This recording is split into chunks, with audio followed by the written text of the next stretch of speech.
这两天没给大家更新视频啊，因为比较忙，就没有时间去更新。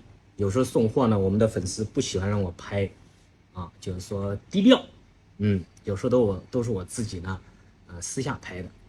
好，首先呢，我介绍3款今天性价比比较高的一些苹果二手手机，都是我上午呢客户啊跟我置换的。像这台白色15 Pro Max 256G 国行，电池呢89，外观可以说是99新，白色的啊，也就5个大。然后这一台512G 的，然后是单卡的原装的，外观也不错啊，也5个大，便宜给你们啊。还有这一台15代的白色，外观也是非常漂亮，电池呢也是89，官方还保修1个多月呢啊。这一个的话就3个多啊，国行。来，重点是这一台 Pad Pro 2022款的256G 11英寸的，带着一个包装盒的啊，纯原装的。